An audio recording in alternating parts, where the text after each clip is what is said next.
Bismillahirrahmanirrahim. Assalamualaikum warahmatullahi wabarakatuh. Sahabat beriman, Nusaibah binti Ka'ab radhiyallahu anha namanya tercatat dalam tinta emas penuh kemuliaan. Bahkan ribuan malaikat pun menyambut kematiannya. Hari itu Nusaibah sedang berada di dapur. Suaminya Sa'id sedang beristirahat di bilik tempat tidur. Tiba-tiba terdengar suara gemuruh bagaikan gunung-gunung batu yang runtuh. Nusaibah menerka itu pasti tentara musuh, sebab beberapa hari terakhir ketegangan memuncak di kawasan Gunung Uhud. Ia pun bergegas meninggalkan apa yang sedang dilakukannya dan masuk ke bilik. Kemudian Nusaibah membangunkan suaminya yang sedang tertidur dengan halus dan lembut. "Suamiku tersayang," kata Nusaibah, "aku mendengar pekik suara menuju ke Uhud. Mungkin orang-orang kafir telah menyerang," imbuhnya. Mendengar hal itu, Sa'id yang masih belum sadar sepenuhnya pun tersentak. Ia menyesal mengapa bukan dirinya yang mendengar suara itu, tetapi justru istrinya. Maka dia segera bangun dan mengenakan pakaian perangnya. Sewaktu Sa'id menyiapkan kuda, Nusaibah menghampiri. Ia menyodorkan sebilah pedang kepada Sa'id. "Suamiku, bawalah pedang ini. Jangan pulang sebelum menang," ucap. Sa'id memandang wajah istrinya setelah mendengar perkataan Nusaibah. Tak pernah ada keraguan pada Sa'id untuk pergi ke medan perang. Dengan sigap ia menaiki kudanya dan terdengarlah derap suara langkah kuda menuju ke utara. Ia langsung terjun ke tengah medan pertempuran yang sedang berkecamuk. Di satu sudut lain, Rasulullah Shallallahu Alaihi Wasallam melihat Sa'id dan tersenyum kepadanya. Senyum yang tulus itu pun semakin mengobarkan keberanian Sa'id. Sementara di rumah, Nusaibah duduk dengan gelisah. Kedua anaknya, Ammar yang baru berusia 15 tahun dan Sa'ad yang 2 tahun lebih muda pun memperhatikan ibunya dengan pandang cemas. Ketika itulah tiba-tiba muncul seorang penunggang kuda yang nampaknya sangat gugup. "Ibu, salam dari Rasulullah Shallallahu Alaihi Wasallam," ujar si penunggang kuda. "Suami ibu, Sa'id, baru saja gugur di medan perang. Beliau syahid," imbuhnya. Nusaibah pun tertunduk sebentar. "Inna lillahi wa inna ilaihi raji'un," gumamnya. "Suamiku telah menang perang. Terima kasih ya Allah," ucapnya bersyukur. Setelah pemberi kabar itu meninggalkan tempat, Nusaibah memanggil Ammar. Ia tersenyum kepada sang anak di tengah tangis yang tertahan. "Ammar, kau lihat ibu menangis? Ini bukan air mata sedih mendengar ayahmu telah syahid, nak. Ibu sedih karena tidak memiliki apa-apa lagi untuk diberikan bagi para pejuang Nabi. Maukah engkau melihat ibumu bahagia?" tanya Nusaibah. Ammar mengangguk dan hatinya berdebar-debar. "Ambillah kuda di kandang dan bawalah tombak. Bertempurlah bersama Rasulullah hingga kaum kafir terhapus," kata Nusaibah pada Ammar. Mata sang putra pun bersinar. "Terima kasih ibu. Inilah yang aku tunggu sejak tadi. Aku ragu seandainya ibu tidak memberi peluang kepadaku untuk membela agama Allah," ujar Ammar. Putra Nusaibah dan Sa'id yang berbadan kurus itu pun langsung menderapkan kudanya, mengikut jejak sang ayah. Tidak terlihat ketakutan sedikit pun dalam wajahnya. Hingga di hadapan Rasulullah Shallallahu Alaihi Wasallam ia memperkenalkan diri. "Ya Rasulullah, aku Ammar bin Sa'id. Aku datang untuk menggantikan ayahku yang telah gugur," pungkasnya. Dengan terharu Rasulullah Shallallahu Alaihi Wasallam memeluk Ammar. "Engkau adalah pemuda Islam yang sejati, Ammar. Allah memberkatimu," tutur Rasulullah Shallallahu Alaihi Wasallam. Hari itu pertempuran berlalu cepat. Pertumpahan darah berlangsung hingga petang. Paginya, seorang utusan pasukan Islam berangkat dari perkemahan di medan tempur menuju ke rumah Nusaibah.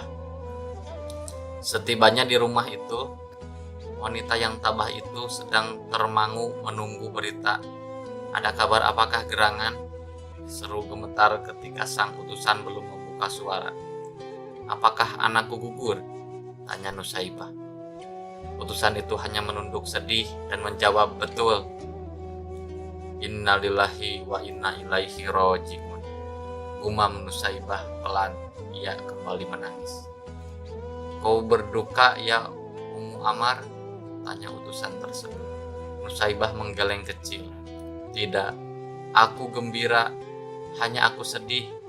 Siapa lagi yang akan kuberangkatkan? Saat masih kanak-kanak, ujarnya. Namun mendengar pernyataan ibunya, Saat yang sedang berada tepat di samping sang ibu pun berkata, Ibu, jangan remehkan aku. Jika engkau izinkan, akan aku tunjukkan bahwa Sa'ad adalah putra seorang ayah yang gagah berani. Nusaibah terperanjat yang memandang putranya. Kau tidak takut, nak? Tanya Nusaibah pada Sa'ad. Sa'ad yang sudah meloncat ke atas kudanya pun menggeleng dengan penuh keyakinan. Sebuah senyum terhias di wajahnya, dan ketika Nusaibah dengan besar hati melambaikan tangannya, Sa'ad sudah hilang dari pandangan bersama utusan tentara lain. Di arena pertempuran, Sa'ad betul-betul menunjukkan kemampuannya. Pemuda berusia 13 tahun itu telah banyak menghempaskan nyawa orang kafir, hingga akhirnya tibalah saat itu, yakni ketika sebilah anak panah menancap di dadanya. Sa'ad tersungkur mencium bumi dan menyerukan, Allahu Akbar. Kembali Rasulullah SAW memberangkatkan utusan ke rumah Nusaibah.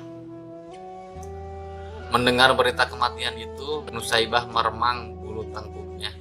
Hei utusan, kau saksikan sendiri, aku sudah tidak memiliki apa-apa lagi. Hanya masih tersisa diriku yang tua ini. Untuk itu, izinkanlah aku ikut bersamamu ke medan perang, ujar Nusaibah. Sang utusan mengerutkan keningnya, tapi engkau wanita ya ibu. Nusaibah yang tersinggung pun mengatakan, engkau meremehkan aku karena aku wanita. Apakah wanita tidak ingin pula masuk surga melalui jihad? Nusaibah tidak menunggu jawaban dari utusan tersebut. Ia langsung bergegas menghadap Rasulullah SAW dengan mengendarai kuda yang ada. Setibanya di sana, Rasulullah SAW mendengarkan semua perkataan Nusaibah dan berkata dengan senyum, Nusaibah yang dimuliakan Allah, belum masanya wanita mengangkat senjata. Untuk sementara engkau kumpulkan saja obat-obatan dan rawatlah tentara yang luka. Pahalanya sama dengan yang bertempur. Mendengar penjelasan Nabi yang mulia, Nusaibah langsung menenteng obat-obatan dan berangkat ke tengah pasukan yang sedang bertempur. Ia merawat mereka yang mengalami luka-luka dengan cermat. Hingga pada suatu saat, ketika ia sedang menunduk dan memberi minum kepada seorang prajurit muda yang terluka, tiba-tiba rambut prajurit itu terkena percikan darah. Nusaibah pun memandang, ternyata kepala seorang tentara Islam itu tergolek. Ia tewas terbabat oleh senjata orang kafir. Nusaibah marah menyaksikan kekejaman itu. Apalagi ketika dilihat Rasulullah SAW terjatuh dari kudanya akibat keningnya terserempet anak panah musuh. Menyaksikan hal itu, ia pun tak lagi dapat menahan diri. Nusaibah bangkit dengan gagah berani, diambil pedang prajurit yang tewas itu, kemudian ia naiki kudanya. Bagaikan singa betina, ia mengamuk. Banyak musuh yang terbirit-birit menghindar darinya. Puluhan jiwa orang kafir pun tumbang. Hingga pada suatu waktu, ada seorang kafir yang mengendap dari arah belakang dan langsung menebas putus lengan kiri Nusaibah. Ia pun terjatuh terinjak-injak oleh kuda. Peperangan terus berjalan, medan pertempuran semakin menjauh, sehingga tubuh Nusaibah teronggok sendirian. Namun, tiba-tiba Ibnu Mas'ud menunggang kudanya, mengawasi kalau ada orang yang bisa ditolong olehnya. Begitu ia melihat ada tubuh yang bergerak-gerak dengan susah payah, ia segera mendekatinya, dipercikannya air ke muka tubuh itu. Hingga akhirnya Ibnu Mas'ud mengenali Nusaibah. "Istri Saidkah engkau?" tanyanya. Nusaibah sama-sama memperhatikan penolongnya, lalu bertanya, "Bagaimana dengan Rasulullah? Selamatkah Baginda?" "Baginda Rasulullah tidak kurang suatu apapun." "Engkau Ibnu Mas'ud bukan? Pinjamkan kuda dan senjatamu kepadaku," ujarnya. "Engkau masih terluka parah Nusaibah," jawab Ibnu Mas'ud. "Engkau mau menghalangiku untuk membela Rasulullah?" Terpaksa Ibnu Mas'ud menyerahkan kuda dan senjatanya. Dengan susah payah, Nusaibah menaiki kuda itu, lalu menderapkannya menuju medan pertempuran. Banyak musuh yang ia buat jungkir balik, namun karena tangan sudah buntung, akhirnya tak urung juga lehernya terbabat putus oleh sabetan pedang musuh. Gugurlah wanita perkasa itu ke atas pasir. Darahnya membasahi tanah yang ia cintai. Tiba-tiba langit berubah mendung, hitam kelabu. Padahal tadinya langit tampak cerah dan terang benderang. Pertempuran terhenti sejenak. Rasulullah SAW kemudian berkata kepada para sahabatnya, "Kalian lihat langit tiba-tiba menghitam bukan? Itu adalah bayangan para malaikat yang beribu-ribu jumlahnya. Mereka berduyun-duyun menyambut kedatangan arwah Nusaibah, wanita yang perkasa.